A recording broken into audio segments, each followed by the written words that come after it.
नमस्कार. मी ताजुद्दीन परकार. आज की बात मध्ये आपल्या सर्वांचं स्वागत. महाराष्ट्राच्या प्रशासकीय वर्तुळात सध्या प्रचंड खळबळ माजली आहे. 21 एप्रिल 2026 पासून राज्याच्या शासकीय कर्मचाऱ्यांनी पुकारलेल्या बेमुदत संपाने सरकारची झोप उडवली आहे. मंत्रालयापासून ते तळागाळातील कार्यालयांपर्यंत सर्व व्यवहार ठप्प होण्याची चिन्हे असतानाच आमच्या हाती एक एक्सक्लुझिव्ह कागदपत्र लागले आहे. 22 एप्रिल 2026 रोजी राज्याच्या मुख्य सचिवांच्या अध्यक्षतेखाली झालेली ही बैठक केवळ प्रशासकीय औपचारिकता नव्हती, तर तो एक क्रायसिस मॅनेजमेंटचा प्रयत्न होता. या बैठकीच्या इतिवृत्तातील प्रत्येक ओळ आता कर्मचाऱ्यांचे भवितव्य ठरवणार आहे. शासन नमले आहे की हा केवळ वेळकाढूपणा आहे? पाहूया आमचा हा विशेष रिपोर्ट. 22 एप्रिल 2026 रोजी मुख्य सचिवांच्या दालनात झालेली ही बैठक अत्यंत निर्णायक होती. आमच्या सूत्रांच्या माहितीनुसार संपाची धग इतकी तीव्र होती की शासनाला सर्व विभागांच्या क्रीम लेअरला पाचारण करावे लागले. बैठकीला उपस्थित असलेले प्रमुख अधिकारी आणि प्रतिनिधी, अपर मुख्य सचिव ACS, सेवा, वित्त, गृह, सार्वजनिक बांधकाम, महसूल, उच्च व तंत्रशिक्षण, शालेय शिक्षण व क्रीडा, प्रधान सचिव, सचिव, ग्रामविकास, नगरविकास, सार्वजनिक आरोग्य, कौशल्य विकास, गृहनिर्माण, कृषी, पदुम, वैद्यकीय शिक्षण आणि आदिवासी विकास विभाग, कर्मचारी संघटनांचे नेतृत्व, राज्य सरकारी कर्मचारी मध्यवर्ती संघटना, चतुर्थ श्रेणी कर्मचारी मध्यवर्ती महासंघ आणि बृहन्मुंबई राज्य सरकारी कर्मचारी संघटना यांचे अध्यक्ष व प्रतिनिधी. एकाच वेळी इतक्या मोठ्या प्रमाणावर अपर मुख्य सचिव दर्जाचे अधिकारी उपस्थित असणे हेच दर्शवते की प्रशासन पॅनिक मोडमध्ये आहे. हा केवळ एका विभागाचा प्रश्न राहिला नसून संपूर्ण राज्याची यंत्रणा कोलमडू नये यासाठी केलेली ही धडपड आहे. या बैठकीत नेमकं काय साध्य झालं? आमच्या हाती लागलेल्या इतिवृत्तानुसार काही मागण्यांवर शासनाने तात्काळ मोहर उमटवली आहे, तर काही ठिकाणी विचाराधीन असल्याचा जुनाच राग आळवला. NPS ते OPS सुधारित पेन्शन अंमलबजावणीची अधिसूचना 15 दिवसात काढण्याचे स्पष्ट निर्देश. कलम 353 मध्ये दुरुस्ती. शासकीय कर्मचाऱ्यांवरील हल्ले रोखण्यासाठी कायद्यात दुरुस्ती करण्याचा प्रस्ताव विचाराधीन. अनुकंपा नियुक्ती.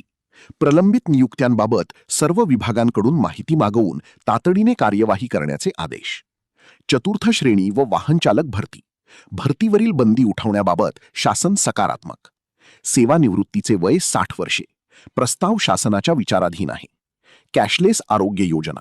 संयुक्त समिती स्थापन करून अंमलबजावणीचे संकेत. 10, 20 आणि 30 वर्षाच्या सेवेनंतर सेवांतर्गत आश्वासित प्रगती योजना लागू आहे.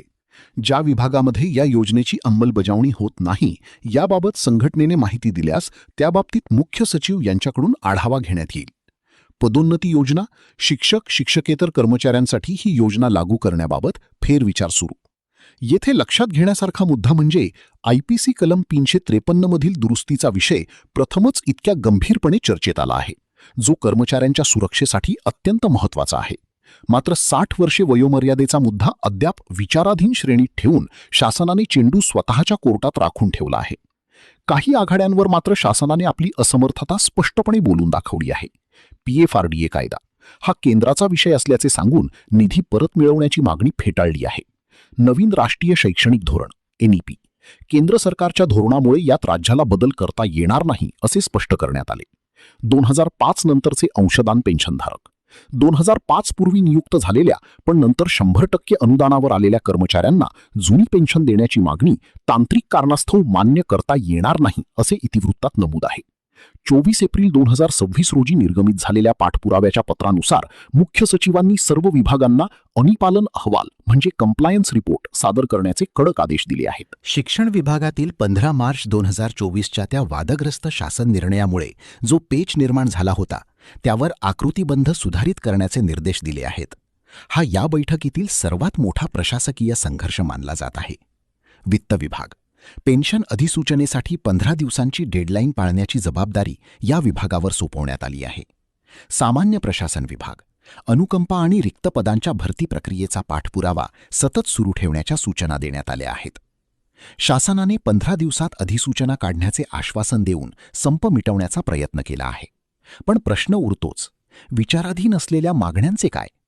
कलम 353ची दुरुस्ती खरोखरच कर्मचाऱ्यांना संरक्षण देणार की तो केवळ कागदी घोडा ठरणार?